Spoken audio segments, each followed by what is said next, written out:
Hello ವೀಕ್ಷಕರೇ, welcome back to our channel ಕನಸು ಕಿಚನ್ಸ್ಗೆ ಎಲ್ರಿಗೂ ಕೂಡ ಸ್ವಾಗತ. ನಾನಿವತ್ತು ನಿಮಗೆ ಒಂದು ಈವ್ನಿಂಗ್ ಸ್ನ್ಯಾಕ್ಸನ್ನು ಹೇಳ್ಕೊಡ್ತಾ ಇದ್ದೀನಿ. ಪೊಟೆಟೊ ಈವ್ನಿಂಗ್ ಸ್ನ್ಯಾಕ್ಸು ತುಂಬಾ ಈಸಿಯಾಗಿ ಮಾಡ್ಕೋಬೋದು, ಹೆಚ್ಚು ಕೆಲಸ ಇಲ್ಲ, ಹಾಗೆ ತುಂಬಾ ಟೇಸ್ಟಿಯಾಗಿರುತ್ತೆ. ಸಂಜೆ ಟೈಮ್ ಮಕ್ಕಳು ಸ್ಕೂಲಿಂದ ಬಂದಾಗ ಒಂದು ಸಲ ಮಾಡಿಕೊಡಿ, ದೊಡ್ಡವ್ರಿಗೂ ಕೂಡ ಇದು ತುಂಬಾ ಇಷ್ಟ ಆಗುತ್ತೆ ಫ್ರೆಂಡ್ಸ್. ಹಾಗಿದ್ರೆ ಬನ್ನಿ ಹೇಗೆ ಮಾಡೋದು ಅಂತ ನೋಡೋಣ. ಫಸ್ಟ್ ನಾನೀಗ ಇಲ್ಲಿ ಒಂದು 2 ಬೌಲಷ್ಟು ಮೈದಾ ಹಿಟ್ಟನ್ನು ತೊಗೊಂಡಿದ್ದೀನಿ. ನೀವು ಮೈದಾ ಹಿಟ್ಟು ಬೇಡ ಅಂತ ಅನ್ನೋರು ಗೋಧಿ ಹಿಟ್ಟು ಕೂಡ ಇಲ್ಲಿ ಯೂಸ್ ಮಾಡ್ಬೋದು. ಗೋಧಿ ಹಿಟ್ಟಲ್ಲೂ ಕೂಡ ಸೇಮ್ ಟೇಸ್ಟ್ ಬರುತ್ತೆ. ನಾನಿಲ್ಲಿ ಮೈದಾ ಯೂಸ್ ಮಾಡ್ತಾ ಇದ್ದೀನಿ. ನಂತರ ಈಗ ಇದಕ್ಕೆ ರುಚಿಗೆ ಎಷ್ಟು ಬೇಕೋ ಅಷ್ಟು ನೋಡಿಕೊಂಡು ಉಪ್ಪನ್ನು ಹಾಕ್ಕೊಂಡಿದ್ದೀನಿ. ಸ್ವಲ್ಪ ಅಜ್ವೈನ ತೊಗೊಂಡಿದ್ದೀನಿ. ಅಜ್ವೈನವನ್ನು ಈ ರೀತಿ 2 ಕೈಯಲ್ಲಿ ಕ್ಲೀನಾಗಿ ಒಂದು ಸಲ ಕ್ರಷ್ ಮಾಡಿ, ಇಲ್ಲಾಂದರೆ ಬರೀ ಕಾಳು ಅನಿಸುತ್ತೆ. ಈ ರೀತಿ ಕ್ರಷ್ ಮಾಡಿ ಹಾಕೋದ್ರಿಂದ ಆ ಫ್ಲೇವರ್ ತುಂಬಾ ಚೆನ್ನಾಗಿ ಬಿಡುತ್ತೆ. ಹಾಗಾಗಿ ಒಂದು ಸಲ ಅಜ್ವೈನವನ್ನು ಈ ರೀತಿ ಕ್ರಷ್ ಮಾಡಿ ಹಾಕ್ಕೊಂಡು ಒಂದು ಸಲ ಡ್ರೈ ಮಿಕ್ಸ್ ಮಾಡ್ಕೊಳ್ಳಿ. ನಂತರ ಇದಕ್ಕೆ ನಾನೀಗ 1 ಟೇಬಲ್ ಸ್ಪೂನಷ್ಟು ತುಪ್ಪವನ್ನು ಹಾಕೋತಾ ಇದ್ದೀನಿ. ತುಪ್ಪ ಹಾಕೋದ್ರಿಂದ ಆ ಹಿಟ್ಟಲ್ಲಿ ಕ್ರಿಸ್ಪಿನೆಸ್ ಜಾಸ್ತಿ ಬರುತ್ತೆ, ಅದಕ್ಕೋಸ್ಕರ ಹೆಚ್ಚಿಗೆ ಏನು ಬೇಡ, 1 ಟೇಬಲ್ ಸ್ಪೂನಷ್ಟು ಹಾಕ್ಕೊಂಡ್ರೆ ಸಾಕು. 1 ಟೇಬಲ್ ಸ್ಪೂನಷ್ಟು ತುಪ್ಪ ಹಾಕ್ಕೊಂಡು ಒಂದು ಸಲ ಮಿಕ್ಸ್ ಮಾಡಿಕೊಂಡು ಸ್ವಲ್ಪನೇ ನೀರನ್ನ ಹಾಕ್ಕೊಂಡು ನಾವಿದನ್ನು ಕಲಿಸ್ಕೋಬೇಕಾಗುತ್ತೆ. ನಾವಿದನ್ನು ಸಮೋಸ ಹಿಟ್ಟಿನ ಥರ ಸ್ವಲ್ಪ ಟೈಟಾಗಿ ಕಲಿಸ್ಕೋಬೇಕಾಗುತ್ತೆ ಫ್ರೆಂಡ್ಸ್. ಚಪಾತಿ ಹಿಟ್ಟಿನ ಥರ ಫುಲ್ ಲೂಸಾಗಿ ಕಲಿಸ್ಕೋಬಾರ್ದು, ಸ್ವಲ್ಪ ಟೈಟಾಗಿ ಕಲಿಸ್ಕೊಳ್ಳಿ. ಸ್ವಲ್ಪ ನೀರನ್ನ ಹಾಕ್ಕೊಂಡು ನೋಡ್ಕೊಂಡು ಸ್ವಲ್ಪ ಟೈಟಾಗಿ ಹಿಟ್ಟನ್ನು ಕಲಸಿ ತೆಗೆದಿಟ್ಕೊಳ್ಳಿ. ನಾನು ಈ ರೀತಿ ಕಲಸಿ ತೆಗೆದಿಟ್ಕೊಂಡಿದ್ದೀನಿ.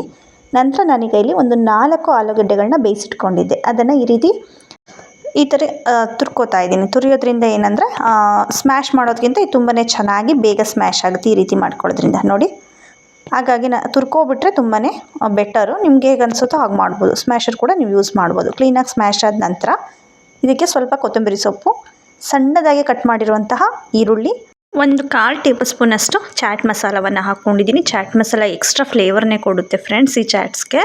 ನಂತರ ನಾನಿಲ್ಲಿ ಚಿಲ್ಲಿ ಫ್ಲೆಕ್ಸ್ನ ಯೂಸ್ ಮಾಡಿದ್ದೀನಿ. ನೀವು ಚಿಲ್ಲಿ ಫ್ಲೆಕ್ಸ್ ಬೇಡ ಅನ್ನೋರು ಅಚ್ಚ ಖಾರದ ಪುಡಿ ಅಥವಾ ಗ್ರೀನ್ ಚಿಲ್ಲಿಯನ್ನು ಕೂಡ ಸಣ್ಣದಾಗಿ ಕಟ್ ಮಾಡಿ ಹಾಕ್ಬೋದು.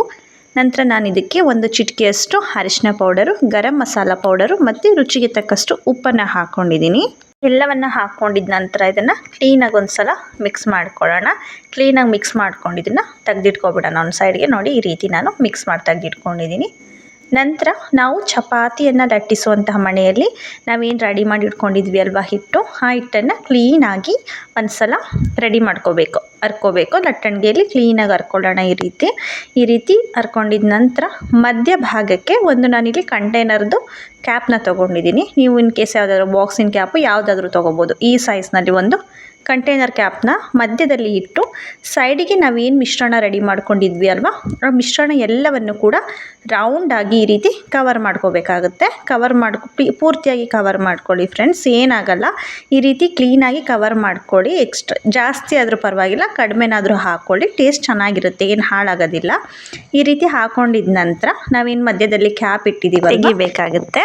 ಇದನ್ನು ತೆಗೆದು ನೆಕ್ಸ್ಟ್ ನಾನೀಗ ಇಲ್ಲಿ ಒಂದು ಬೌಲ್ಗೆ 1 ಟೇಬಲ್ ಸ್ಪೂನಷ್ಟು ಮೈದಾ ಹಿಟ್ಟನ್ನು ನೀರಿನಲ್ಲಿ ಮಿಕ್ಸ್ ಮಾಡ್ಕೊತಾ ಇದ್ದೀನಿ. ಆ ಮಿಕ್ಸ್ ಮಾಡಿರುವಂತಹ ನೀರನ್ನು ಈ ಮಧ್ಯ ಭಾಗಕ್ಕೆ ಸ್ಪ್ರೆಡ್ ಮಾಡ್ಕೊಳ್ಳಿ. ಯಾಕೆಂದರೆ ಅದು ಸ್ನ್ಯಾಕ್ಸ್ ಸ್ವಲ್ಪ ರೋಲ್ ಮಾಡಿದಾಗ ಅಂಟ್ಕೋಬೇಕಲ್ವ, ಹಾಗಾಗಿ. ನಂತರ ಈ ರೀತಿ ಒಂದು ಚಾಕುವಿನ ಸಹಾಯದಿಂದ ಈ ರೀತಿಯಾಗಿ ಕಟ್ ಮಾಡ್ಕೊಳ್ಳಿ ಫ್ರೆಂಡ್ಸ್. ಪಿಜ್ಜಾ ಟೈಪಲ್ಲಿ ನೋಡಿ, ಈ ರೀತಿ ಸ್ವಲ್ಪ ಸಣ್ಣದಾಗಿ ಕಟ್ ಮಾಡ್ಕೊಳ್ಳಿ, ತುಂಬ ದೊಡ್ಡ ಬಿಟ್ಕೋಬೇಡಿ. ಈ ರೀತಿ ಎಲ್ಲವನ್ನು ಕಟ್ ಮಾಡಿದ ನಂತರ ಯಾವ ರೀತಿ ರೋಲ್ ಮಾಡಬೇಕು ಅಂತ ನಾನು ನಿಮಗೆ ತೋರಿಸ್ತೀನಿ ನೋಡಿ. ಈ ರೀತಿಯಾಗಿ ಸ್ಟಾರ್ಟಿಂಗ್ ಎಡ್ಜಸ್ಸಿಂದ ಈ ರೀತಿ ಇಟ್ಕೊಂಡು ಈ ರೀತಿಯಾಗಿ ರೋಲ್ ಮಾಡಬೇಕಾಗುತ್ತೆ. ಈ ರೋಲ್ ಮಾಡಿ ಲಾಸ್ಟಲ್ಲಿ ನಾವೇನು ಮೈದಾ ಹಿಟ್ಟು ಹಾಕಿ ಮಿಕ್ಸಿದ್ವಿ ಅಲ್ವಾ, ಅದನ್ನು ಈ ರೀತಿ ಅಂಟಿಸಿದ್ರೆ ಸಾಕು, ಕ್ಲೀನಾಗಿ ಅಂಟ್ಕೊಳ್ಳುತ್ತೆ. ಏನು ಇದು ಎಲ್ಲೂ ಎಣ್ಣೆಯಲ್ಲಿ ನಿಜವಾಗ್ಲೂ ಬಿಚ್ಕೊಳ್ಳೋದಿಲ್ಲ. ನಾನು ನಿಮ್ಗೆ ಎಣ್ಣೆಗೆ ಹಾಕುವಾಗ ಬೇಕಿದ್ರೆ ತೋರಿಸ್ತೀನಿ, ನೀವು ನೋಡ್ಬೋದು. ನಾನು ಫಸ್ಟಿಗೆ ಎಲ್ಲವನ್ನು ಈ ರೀತಿ ರೆಡಿ ಮಾಡ್ಕೋತೀನಿ ಫ್ರೆಂಡ್ಸ್. ಎಲ್ಲವನ್ನು ಕೂಡ ಇದೇ ರೀತಿ ರೋಲ್ ಮಾಡಿಕೊಂಡು ಒಂದು ಪ್ಲೇಟ್ಗೆ ತೆಗೆದು ಶಿಫ್ಟ್ ಮಾಡ್ಕೋತಾ ಇದ್ದೀನಿ. ನೋಡಿ, ಈ ರೀತಿ ಎಲ್ಲವನ್ನು ಎಷ್ಟು ಈಸಿಯಾಗಿ ಸಿಂಪಲ್ ಇದೆ ಫ್ರೆಂಡ್ಸ್. ಮಾಡಿದ್ಮೇಲೆ ನಿಮಗೆ ಗೊತ್ತಾಗುತ್ತೆ. ನಾನೀಗ ಎಲ್ಲವನ್ನು ಕೂಡ ಎಣ್ಣೆಗೆ ಹಾಕೋತಾ ಇದ್ದೀನಿ. ನೀವು ನೋಡ್ತಾ ಇರ್ಬೋದು, ನಾನು ಹಾಗೆ ಎಣ್ಣೆಗೆ ಹಾಕ್ತಾ ಇದ್ದೀನಿ, ಯಾವುದೂ ಕೂಡ ಓಪನ್ ಆಗೋದಿಲ್ಲ ಎಣ್ಣೆಯಲ್ಲಿ. ನಾವೇನು ಮೈದಾ ಹಿಟ್ಟನ್ನು ಯೂಸ್ ಮಾಡಿದ್ವಿ ಅಲ್ವಾ ಮಧ್ಯದಲ್ಲಿ, ಹಾಗಾಗಿ ಎಲ್ಲ ಕ್ಲೀನಾಗಿ ಸ್ಟಿಕ್ ಆಗಿರುತ್ತೆ, ಯಾವುದೂ ಕೂಡ ಓಪನ್ ಆಗೋದಿಲ್ಲ. ಕ್ಲೀನಾಗಿ ಮೀಡಿಯಮ್ ಫ್ಲೇಮ್ನಲ್ಲೇ ಪೂರ್ತಿ ಆ ಮೈದಾ ಹಿಟ್ಟಿಂದು ಏನು ಮಿಶ್ರಣ ಐತಲ್ವ ಹಿಟ್ಟು, ಅದು ಪೂರ್ತಿ ಕ್ರಿಸ್ಪಿ ಆಗೋವರೆಗೂ ಇದನ್ನು ಬೇಯಿಸ್ಕೋಬೇಕಾಗುತ್ತೆ.